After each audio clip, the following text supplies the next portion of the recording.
Hello students, ये आपका Agra university के सिलेबस से संबंधित सिंधु घाटी सभ्यता का एक महत्वपूर्ण टॉपिक्स है। और इस टॉपिक्स के अंदर आपको काफ़ी चीज़ों की जानकारी इकट्ठी करनी है जो आपके एग्ज़ाम के लिए बहुत उपयोगी है।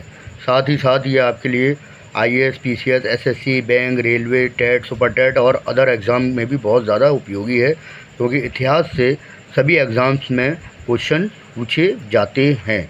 तो देखते हैं हम इसमें जो इम्पोर्टेंट पॉइंट्स मैंने इकट्ठे किए हैं आपके लिए। हड़प्पा नगर की खोज 1921 में दयाराम साहनी ने की थी। मोहनजोदड़ो नगर की खोज 1922 में राखलदास बनर्जी ने की थी। चनूदड़ो नगर की खोज 1931 में एनजी मजूमदार ने की थी। कालीबंगा नगर की खोज वर्ष 1953 में एएन घोष ने की। लोथल नगर की खोज 1954 में एसआर राव ने की। धौलावीरा नगर की खोज 1967 में जेपी जोशी ने की। और राशीगढ़ी नगर की खोज 1969 में सूरजभान ने की। आलमगीरपुर नगर की खोज 1958 में भारत सेवक समाज ने की थी। तो ये इम्पॉर्टेंट शहर हैं जिनकी खोजकर्ताओं के नाम मैंने बताए हैं।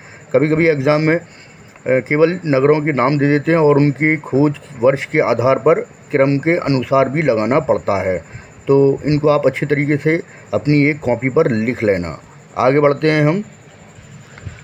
आगे हमारा ये जो वैदिक सभ्यता है ये बहुत ही इम्पोर्टेंट है और इससे भी कुछ इम्पोर्टेंट पॉइंट्स मैंने इकट्ठे किए हैं। इसके बाद मैं आपको कुछ टॉपिक्स और ऑब्जेक्टिव्स के बारे में भी बताऊंगा। तो वैदिक सभ्यता के निर्माता आर्य थे। आर्य शब्द का अर्थ श्रेष्ठ वंश और वर्तमान में क्लासिकीय संस्कृति में आर्य शब्द का अर्थ एक उत्तम व्यक्ति है। मैक्स मुलर ने आर्यों का निवास स्थान मध्य एशिया बताया है और अन्य विद्वानों ने अलग अलग देशों को आर्यों का निवास स्थान बताया, लेकिन वर्तमान में मैक्स मुलर के मत को ही मान्यता प्राप्त है। वेदों की संख्या 4 है: ऋग्वेद, सामवेद, यजुर्वेद और अथर्ववेद। ऋग्वेद में ऋग का अर्थ छंदों और चरणों से युक्त मंत्र है। ऋग्वेद आर्यों का सबसे प्राचीन ग्रंथ है जिसकी रचना 1500 बीसी से 1000 बीसी के बीच में हुई थी। ऋग्वेद के मंत्रों का उच्चारण करने वाले पुरोहित को होर्त या होता कहा जाता था और ऋग्वेद की रचना सप्त सैंधव प्रदेश में हुई थी। प्राचीन काल में जो हिंदू धर्मशास्त्रों के अनुसार जो विवाह हुआ करते थे, उन विवाहों को तर्कों की कसौटी पर या समाज की व्यवस्था को बनाए रखने के लिए समाज में 8 प्रकार के विवाह थे और जिसमें से 4 विवाह अच्छे और 4 विवाह बुरे बताए गए हैं। तो मैं इन सभी विवाहों के बारे में आपको बताऊंगा।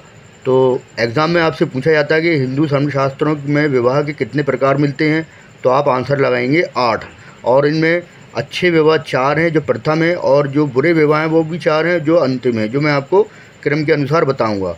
एग्ज़ाम में आपसे पूछा जाता है कि इसमें से कौन सा विवाह शुभ है और कौन सा विवाह अशुभ है। तो प्रथम 4 जो विवाह हैं वो शुभ माने जाते हैं और अंतिम के जो 4 विवाह हैं वो अशुभ माने जाते हैं।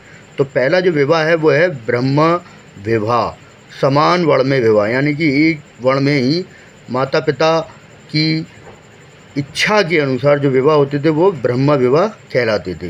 दूसरा विवाह है देव विवाह, पुरोहित को पारिश्रमिक के रूप में प्राप्त कन्या से विवाह, यानी कि जो पुरोहित होते थे उन्हें मेहनताने के रूप में जो कन्या मिलती थी उससे वो विवाह कर सकते थे। ये भी शुभ विवाह की श्रेणी में आता है। आर्ष विवाह, कन्या के मूल्य में एक गाय या एक बैल या 2 बैल देकर किया गया विवाह, तो ये आर्ष विवाह भी शुभ श्रेणी में है। प्रजापत्य विवाह, यानी कि बिना दहेज का विवाह, यानी कि वर अपनी इच्छा के अनुसार माता पिता की मर्जी से विवाह करता है और कोई दहेज नहीं लेता है, कोई धन भी नहीं लेता है। 5वां विवाह है गांधर्व विवाह, जो प्रेम विवाह होता है जिसमें माता पिता की परमिशन या इच्छा को ध्यान में नहीं रखा जाता।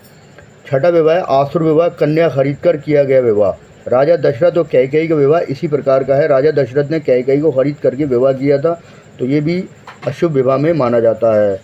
अगला विवाह है राक्षस विवाह, पराजित राजा की कन्या से विवाह। और अंत में पैशाच विवाह, सोती हुई कन्या के साथ गलत कार्य करके किया जाने वाला विवाह। तो ये 8 विवाह आपको याद रखने हैं, प्रथम 4 शुभ और अंतिम 4 अशुभ। हिंदू धर्म शास्त्रों में संस्कारों की संख्या 16 बताई गई है, अतः इनको 16 या षोडश संस्कार कहा जाता है। तो हिंदू धर्म शास्त्रों के अनुसार जो मानव जीवन है वो 16 संस्कारों से होकर गुजरता है और इसका जो नाम है, पहला संस्कार है गर्भाधान, दूसरा है पुंसवन, तीसरा है सीमांतोन्नयन, चौथा है जात कर्म, पाँचवा है नामकरण या नामधेय यानी कि नाम रखा जाना, छठा है निष्क्रमण, सातवां है अन्नप्राशन यानी कि छोटे बालक को अन्न खिलाना, आठवां है चूड़ाक्रम यानी कि मुंडन।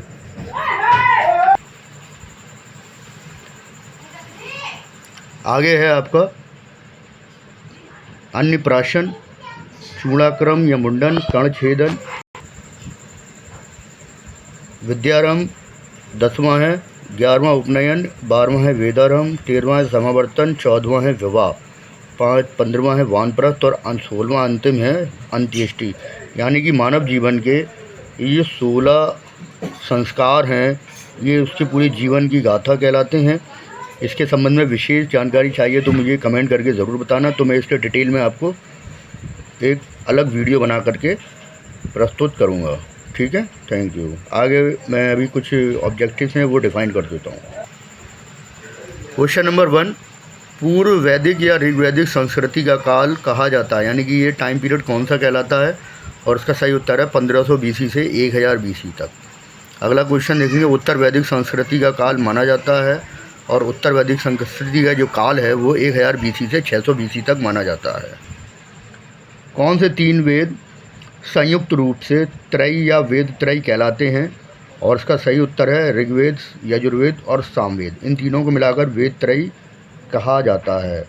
अगला क्वेश्चन है, भारत के राज चिन्ह में प्रयुक्त होने वाले शब्द सत्यमेव जयते किस उपनिषद से लिया गया है, और ये उपनिषद है मुंडकोपनिषद, और मुंडकोपनिषद जो है वह अथर्ववेद का उपनिषद है। क्वेश्चन नंबर 6, भारतीय संगीत का आदि ग्रंथ किस वेद को कहा जाता है, और उसका सही उत्तर है सामवेद। प्रथम विधि निर्माता प्राचीन काल में कौन है, और इसका सही उत्तर है मनु। क्वेश्चन नंबर 7, ऋग्वेद के किस मंडल में शूद्र का पहली बार उल्लेख हुआ है, और इसका सही उत्तर है 10वें मंडल में।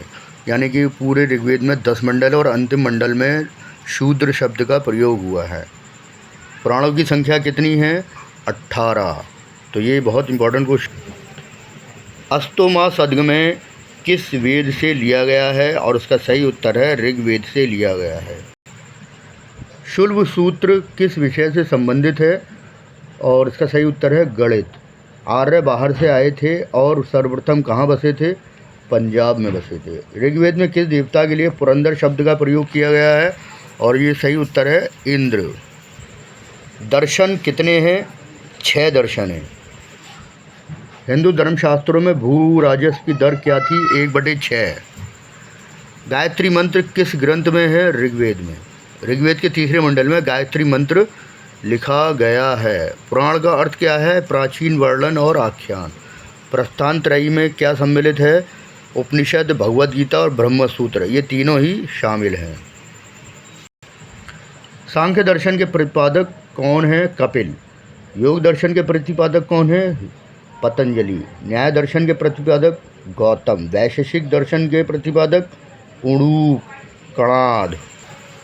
मीमांसा यानी कि पूर्व मीमांसा के प्रतिपादक जैमिनी। वेदांत यानी उत्तर मीमांसा के प्रतिपादक व्यादरायण। महाभारत का सबसे बड़ा पर्व है शांति पर्व। पुराणों में 5 विषयों का वर्णन मिलता है। मैंने आपको बताया था पुराणों की संख्या कितनी है, 18, और पुराणों में 5 विषयों के संबंध में जानकारी मिलती है। पहला पॉइंट है संस्कार की सृष्टि, दूसरा पॉइंट है प्रलय के बाद पुनः सृष्टि, तीसरा पॉइंट है राजाओं तथा ऋषियों के वंशों का वर्णन, चौथा पॉइंट है कलयुगी राजाओं के कार्यों का वर्णन, और 5वां पॉइंट है संसार का काल विभाग और विशेष घटनाओं का वर्णन। तो इस तरीके से ये जो हमारा वैदिक काल से संबंधित इम्पोर्टेंट पॉइंट्स का जो कलेक्शंस है वो धीरे धीरे बढ़ता ही रहेगा, और आपको इन सब चीज़ों को अच्छी तरीके से पढ़ना है, याद रखना है, क्योंकि यूनिवर्सिटी लेवल पर और कंपटीशन लेवल पर यहाँ से बहुत सारे क्वेश्चन पूछे जाते हैं। तो आपको मुझे कमेंट करके बताना है कि आपको मेरा ये वीडियो कैसा लगा, और इसके अलावा आपको इसमें क्या क्या जानकारी चाहिए वो भी मुझे आप कमेंट करके ज़रूर बताइएगा। ओके, धन्यवाद।